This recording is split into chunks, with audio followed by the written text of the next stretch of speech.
I can't lie. The Fire Emblem minis got me. The Fire Emblemers, Fire Emblemos, Fire Emblems, those that play Fire Emblem. I was once upon a time a Fire Emblem hater.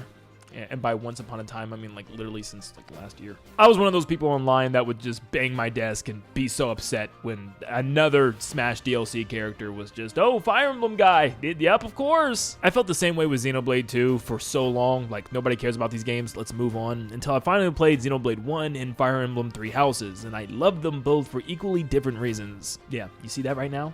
That's me playing a Fire Emblem game.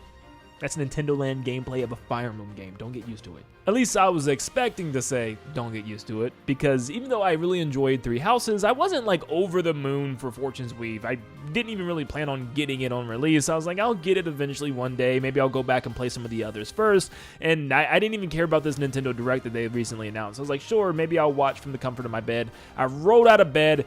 Technically, I just rolled over. I had crusties in my eyes still. I didn't even want to get up. So yeah, I looked at my phone while on my bed. And I can't lie, I was genuinely like this. Yeah, I'm kind of excited about a Fire Emblem game.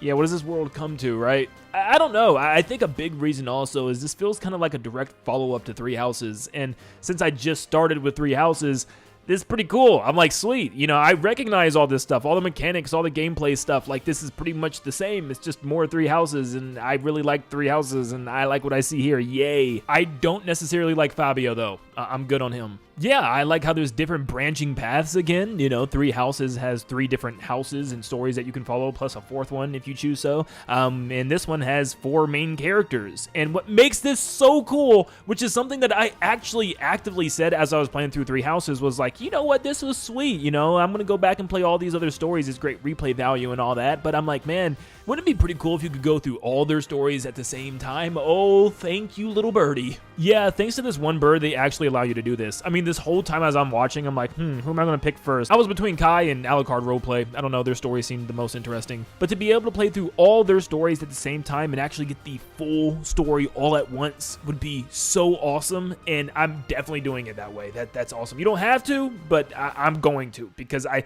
instead of taking multiple trips going back through all the different stories, playing them all at once and seeing how they all play out, because I know when I go back to Three Houses, I'm going to forget half of the story eventually. So like, this is awesome. I like that. Plus, something that's a big thing for me is I don't like really overly complex strategy games, like stuff that you really had to sink in so much time to understand the basic mechanics of. You know, the way people talk about Xenoblade 2's battle system. I don't know. I haven't got to Xenoblade 2 yet, but I'm worried. You guys are scaring me. But Three Houses was super easy to pick up, and it was super addicting. I mean, all you really had to try to remember is just all the different weapons and what they're strong against. But, I mean, you pick up on that pretty fast the more you play. And it's really more just about strategic movement around the battlefield, if anything. And, dude, I just got so locked into this gameplay. It was addicting, literally off the start. And this looks primarily the same, which I know some people might be like, oh, it's the same. But is that a good thing for me? Yes, because I actually really love Three Houses gameplay. Don't fix what's not broken. The combat arts are here again, which are like your special attacks, and every main hero has their own like super ability now, which is very unique for that special person, which I thought was pretty cool. Like Alucard, man, he's just like going through walls and stuff. Yes, I know his name is Dietrich. I'm calling him Alucard. Now remember, please go easy on me. I'm new to this series still. They brought back the rewind feature. I don't know if this was something in, you know, all the past games or just a couple of the past games, but it's back. I don't know how I feel about it. I feel like it's kind of cheating. I only used it a couple of times in Three Houses when I made a stupid mistake, but yeah, I mean, like, you can literally prevent any loss by just going back and rethinking what you did, which is fine for, I guess, new players, but even with myself, I didn't like using it. It felt cheap. They got all the classes returning again, even new ones. Like, they got a Guardian class and even an Elephant Rider.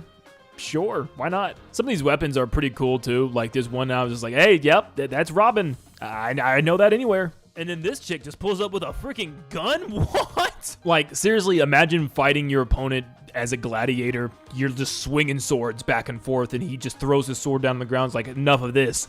See ya, buddy. If anything, this feels like such a Xenoblade thing. Like, what is going on here, man? But for some reason, I really like it. Even though it's a gauntlet. What? Who let her in here? Better yet, who's selling her this weapon? They really overhauled the map and exploration this time around as well. Three Houses, one of my biggest complaints was I was just so tired of going around the same Garrick Mock Monastery over and over and over again. The same hallways, the same rooms. It just really wasn't that interesting. This time you can actually explore the map itself outside of the Coliseum area.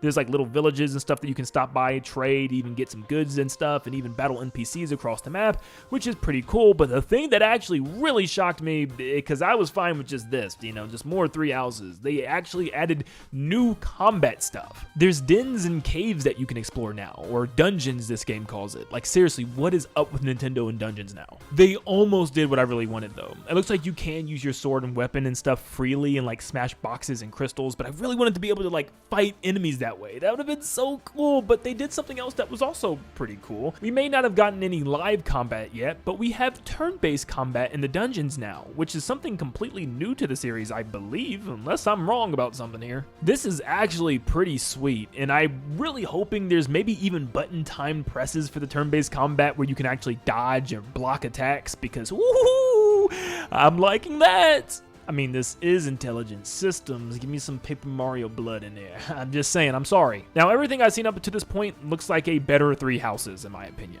I mean, I don't know how the character interactions are going to work this time, or if there's even, like, relationship aspects, but everything I've seen is just more of greatness. It's awesome. Now, the only thing, though, is I haven't seen anything that looks like a time jump, which is something that I really loved in Three Houses, and oh, baby. Oh yeah.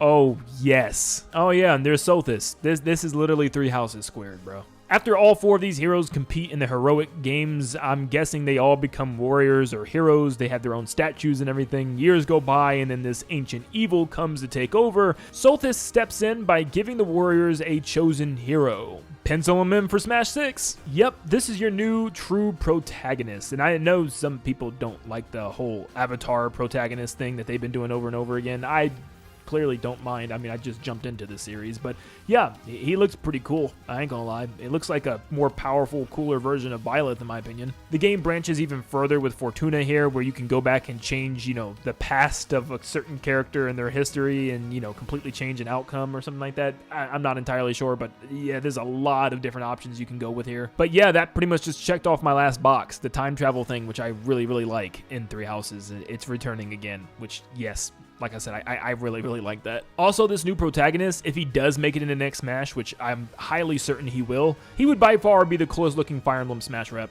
I'm just saying. But yeah, after watching this Nintendo Direct, I actually really am excited for this game, which is strange for me to say. I mean, it's also really exciting that this is going to be my first new Fire Emblem release that I get to jump into, which is pretty cool. But yeah, I'm looking forward to this game, and honestly, after playing Three Houses, I think you should at least give this game a try if you haven't decided yet.